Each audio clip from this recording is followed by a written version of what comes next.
সংসদ সদস্য জনাব শহীদুদ্দিন চৌধুরী এনি সাহেব দাবি করেন যে জামাত তাদের কথা রাখেনি, কিন্তু জামাত কি কথা রাখেনি তা তিনি পরিষ্কার করেননি।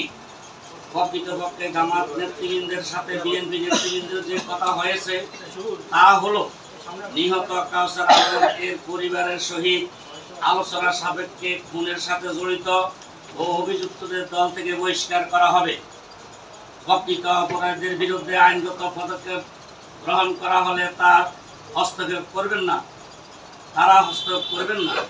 বরং সহযোগিতা করবেন। যাহা বিএনপির নেতৃবৃন্দ নিহতের জানাজা উপস্থিত হয়েও জনসাধারণের সামনে ঘোষণা দিয়েছেন। কিন্তু ঘটনার দীর্ঘ সময় অতিবাহিত হলো বিএনপি নেতৃবৃন্দ নিহত পরিবারের সাথে বা জামাত নেতৃবৃন্দের সাথে কোনো প্রকার আলোচনা করেননি, অভিযুক্ত খুনিদের দল থেকে বহিষ্কার করেননি, বরং ঘটনাকে ভিন্ন খাতে প্রবাহিত করার প্রয়াসে সাংবাদিক সম্মেলনে বিভ্রান্তিকর বক্তব্য দিয়ে অকারান্তরে চিহ্নিত খুনিদের পক্ষ অবলম্বন করেছেন। সংবাদ সম্মেলনে বিএনপি নেতৃবৃন্দ আরও দাবি করেন যে নিহতের জানাজা জনাব শাহাবুদ্দিন সাবু সাহেবের সাথে জামাত কর্মীরা অসৌজন্যমূলক আচরণ করেছেন। এমন অসত্য দাবিতে আমরা হতবাক। প্রকৃতপক্ষে জনাব শাহাবুদ্দিন সাবু ও অ্যাডভোকেট হাসিবুর রহমান সাহেব জানাজা উপস্থিত হলে জামাত নেতা কর্মীরা অত্যন্ত হৃদ্যতার সাথে তাদেরকে রিসিভ করেন। জানাজা পূর্ব সমাবেশে বক্তব্য দেওয়ার সুযোগ দিয়ে তাদেরকে সম্মানিত করেন।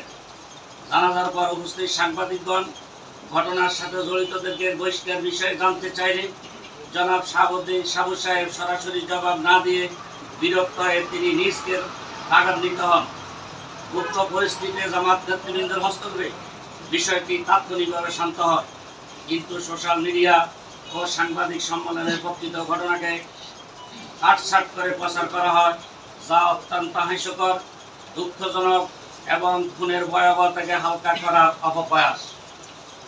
সংবাদ সম্মেলনে বিএনপি নেতৃবৃন্দ আরেকটি বিষয় উত্থাপন করেন যে হত্যাকাণ্ডটিকে জামাত রাজনৈতিক রূপ দিয়েছে, অথচ সন্ত্রাসীরা তাদের হাতে থাকা লোহার রড, জিআই পাইপ, লাঠিসোঁটা দিয়ে জনাব কাউসার আহমদ মিলন ও তার সন্তান ও ভাইকে প্রশাসিক কাজা মারাত্মকভাবে আহত করার পর দলের ও দলীয় নেতাদের নামে স্লোগান দিয়ে মিছিল করে উল্লাস করার মধ্য দিয়ে তারা নিজেরাই রাজনৈতিক রূপ দিয়েছেন।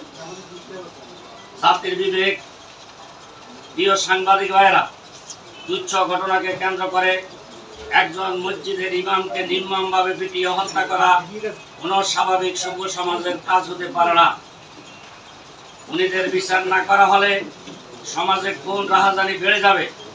তাই একটি শান্তিপূর্ণ সমাজ বিনির্মাণে রাজনৈতিক দল সহ সকল শ্রেণীর পেশার মানুষের ভূমিকা রাখা অত্যন্ত জরুরি।